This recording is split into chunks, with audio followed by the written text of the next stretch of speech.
नमस्कार दोस्तों, हम फिर से आ गए हैं हमारे नए वीडियो में।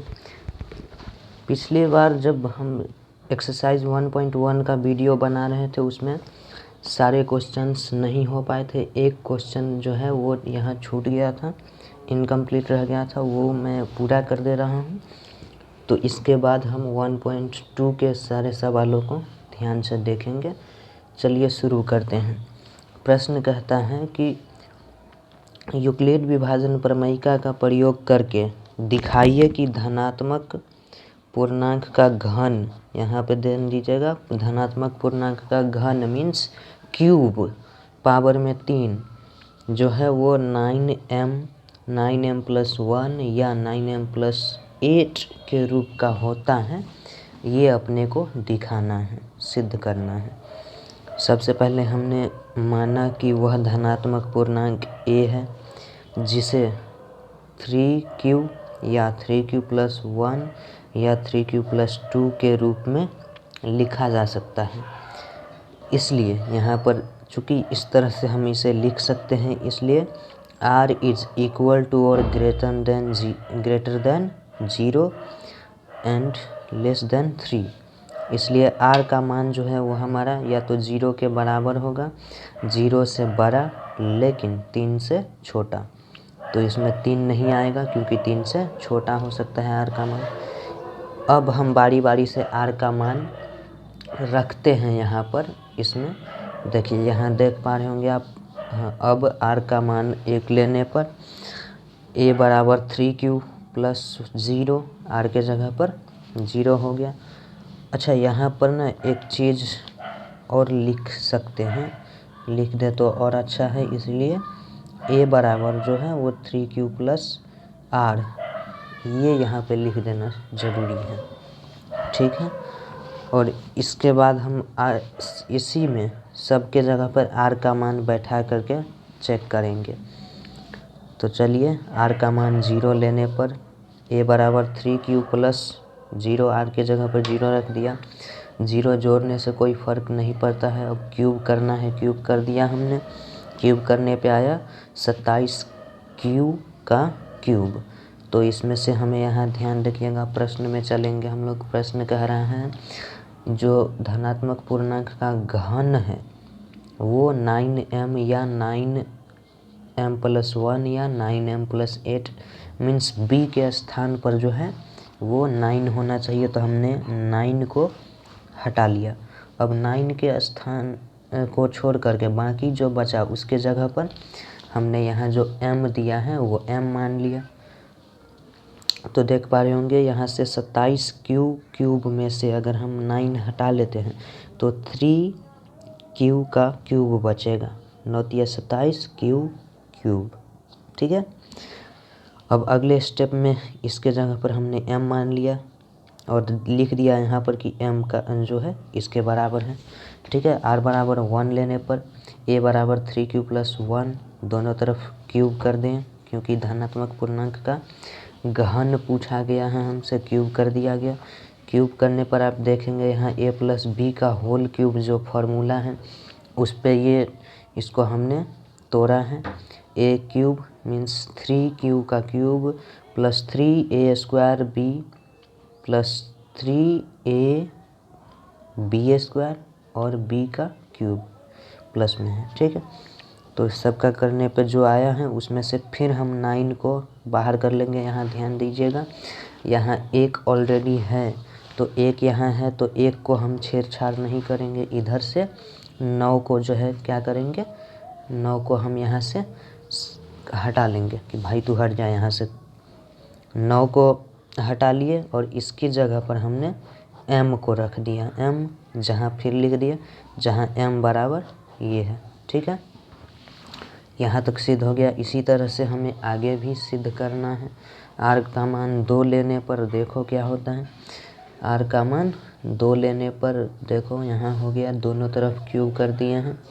फिर से वही बात दोहराया जाएगा, यहाँ पर थोड़ा सा बदलाव होगा, लेकिन देखो a क्यूब तो a क्यूब रहा, ठीक है। ये 27 का क्यूब हो जाएगा और ये हो जाएगा 3×3 = 9 9 27 और 27 दूना 54 क्यू स्क्वायर प्लस 2 दूनी का 4 और 9 36 क्यू प्लस 8 ऑलरेडी है यहाँ पे देखिए, तो इसमें से 9 निकाल लेंगे यहाँ में से, और बाकी जो 8 है उसको हम छोड़ देंगे। यहाँ से 9 बाहर निकाला जाए तो क्या हो जाएगा, देखिए ये हो जाएगा 3 क्यू का क्यूब प्लस ये 6 9 54 क्यू स्क्वायर। ठीक है, यहाँ से 4 बार में हो जाएगा, क्यू स्क्वायर नहीं है, क्यू प्लस 8, ये हो गया ऐसे। ठीक,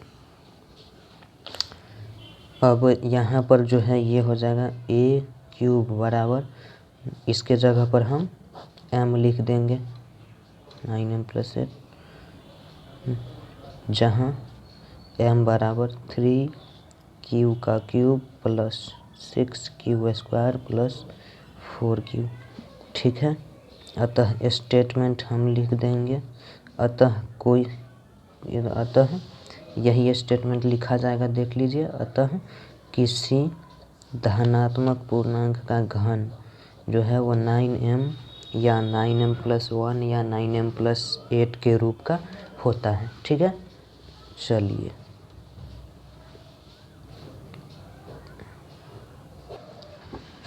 हम सीधे बात करेंगे आज एक्सरसाइज 1.2 की। एक्सरसाइज 1.2 में जो है वो बड़ा आसान सा क्वेश्चन है। देखिए, गुणनखंडों के गुणनफल के रूप में निरूपित करना है हम। चलिए देखिए, सॉल्व करके दिखाया हुआ है यहाँ। देखिए क्या किया है, 38 25 है ना, इसको हम गुणनखंडन निकाल लिए, इसको लिख लिए, और पावर में जो अगर रिपीट हो रहा है तो उसका पावर में लगा के बस हो गया, इतना ही, बस इतना ही आंसर तो है। इसी तरह से जो है ये 5005 भी यहाँ पे देखिए गुणनखंडन किए हैं और लिख दिए, इसमें कोई रिपीटेड नहीं हुआ था तो इसके पावर में कुछ नहीं आया, वैसे ही लिख दिए। यहाँ पर देखिए, यहाँ पर किए हैं ना, तो यहाँ पे थोड़ा पेशेंस रखना होगा, क्योंकि छोटी संख्याओं से ये विभाजित नहीं हुआ है, ये सीधे विभाजित हुआ है 17 से 19 से और फिर 23, ये हैं इसके गुणनखंड। ठीक है, गुणनखंडों को गुणनफल के रूप में लिख दिया हमने। इस तरह से हम आपको दिखाते हैं। अगले प्रश्न की ओर बढ़ते हैं। देखिए, इसमें जो है ना कुछ प्रश्न मैंने छोड़ रखे हैं, जैसे ये वाला जो प्रश्न है ना, ये सीधे हम तीसरे प्रश्न से शुरू किए हैं, इसलिए कि पहले की संख्याएं बहुत छोटी थी, आसान थी, और इसको देखकर आप समझ गए होंगे कि उसको कैसे बनाना है, तो आप उसे बना लेंगे। ये आपका होमवर्क है। अब हमारे सामने जो प्रश्न है वो हमारा दूसरा प्रश्न जो है वो देखिए, HCF और LCM ज्ञात करें तथा जांच करें कि दो संख्याओं का गुणनफल बराबर HCF गुने LCM है। तो आपको फॉर्मूला बताए थे दो संख्याओं का और उनके HCF LCM में संबंध का। पहली संख्या गुने दूसरी संख्या बराबर HCF गुने LCM। तो इन दोनों का HCF और LCM निकाल लेते हैं। अब यहाँ पर जो है ना, आप HCF किसी भी तरीके से निकाल सकते हैं, जैसे हम यहाँ निकालेंगे भाग विधि से। भाग विधि से निकालने के लिए ये 26 छोटा संख्या है, इससे भाग दे देंगे, ये 78 बार में लग जाएगा और शेषफल जो है वो 13 बचेगा। फिर ये 26 यहाँ पे उतर जाएगा और ये 2 बार में पूरी तरह से डिवाइडेड हो जाएगा, मीन्स जो इसका HCF है वो आ गया हमारा 13। अब इसका क्या करते हैं हम लोग, LCM निकाल लेते हैं। ठीक है, LCM निकाले, इसका किसका है, 26 और 91, ये कितने बार में लगेगा, तो देख पा रहे होंगे 13 से 2 बार में और 7 बार में। तो LCM जो है वो इसका हो गया 13 गुने 2 गुने 7, मीन्स LCM इसको गुना करते हैं तो 13 दूनी 26 और 26 सते ये हो जाएगा 182। कितना हो जाएगा, 182। ठीक है, आगे बढ़ें। अब जांच करना है कि यहाँ देखिए जांच करें कि दो संख्याओं का गुणनफल बराबर एचसीएफ गुने एलसीएम। तो इन दोनों संख्याओं का गुणनफल जो है वो एचसीएफ और एलसीएम के गुना करने पर बराबर आता है कि नहीं, उसकी जांच करनी है। तो चलिए हम यहाँ जांच कर लेते हैं इसकी जांच। पहली संख्या गुने दूसरी संख्या बराबर एलसीएम इंटू एचसीएफ या एचसीएफ इंटू एलसीएम। और पहली संख्या 26 गुने क्या है 91 है, दूसरी संख्या एलसीएम 182 है, और ये जो है आएगा हमारा ये एचसीएफ 13, और इसको गुना कर देते हैं हम, तो ये हो जाएगा गुना करने पर जो है 2366 आता है। इसको भी आप गुना करेंगे तो 2366 ही आएगा। ठीक है, आप इसको पहले इसको गुना करके फिर इसको गुना करके भी देख सकते हैं दोनों तरफ बराबर है कि नहीं, बारी बारी से। अब हम बढ़ते हैं अगले प्रश्न की ओर। तीसरा नंबर प्रश्न पर हम सीधे आ जा रहे हैं। तीसरे नंबर प्रश्न में कहा जा रहा है हमसे गुणनखंडन विधि द्वारा एचसीएफ और एलसीएम निकालना है। ये भी बहुत आसान है, गुणनखंडन विधि द्वारा एचसीएफ और एलसीएम निकालना, ये तो सीखने वाली बात है क्या। इसके लिए हमें सीधे लिखेंगे 12, 15 और 21 दोनों संख्याओं का गुणनखंड लिख लेंगे यहाँ। तो इसका गुणनखंड हम जब करते हैं तो ये जो है आता है 2 गुने 2 गुने 3, 4 तिहाई 12। ये आता है 3 गुने 5 और ये आता है 3 गुने 7। आप देख पा रहे होंगे इसमें कॉमन क्या है। एचसीएफ के लिए हमेशा जो है हम लोग ये देखते हैं कि जो कॉमन है सब में वो उसका एचसीएफ होता है। तो इसमें सबसे में कॉमन जो है केवल एक संख्या है 3। इसके अलावा एक और संख्या है जो सब में कॉमन है, वो क्या है, वो 1 है। तो जब उसकी ज़रूरत होगी तब हम 1 को भी लेते हैं, पर यहाँ तो 3 सब में कॉमन है, तो 3 जो है इसका एचसीएफ हो गया। और बात करें एलसीएम की तो कॉमन देखेंगे, इसमें भी कॉमन देखेंगे। देखिए ध्यान दीजिएगा, एचसीएफ में कॉमन देखेंगे, साथ साथ पावर देखेंगे, उसका जो छोटा पावर होगा उसको लेंगे, और जो अनमैच करेगा, जो दोनों में सब में शामिल नहीं है, उसको हम छोड़ देते हैं। बट एलसीएम में ऐसा नहीं है। एलसीएम में जो कॉमन है उसका सबसे बड़ा पावर और बाकी के जो बच गए उसे भी गुना कर लेते हैं। तो यहाँ पर जो है सबसे में कॉमन जो है वो है 3, पावर बड़ा कौन छोटा कौन, 2 जो है यहाँ पर हो जाएगा क्या हो, 2 जो है वो 2 बार है। 2 कितनी बार है, 2 बार। तो इसको हम ऐसे लिख सकते हैं क्या, बिल्कुल लिख सकते हैं। इसके बाद 5 बचा हुआ है, इसके बाद और 7 बचा हुआ है। अब इसको हम गुना कर लेते हैं तो ये जो है हमारा 420 आता है। तो हो गया एचसीएफ और एलसीएम।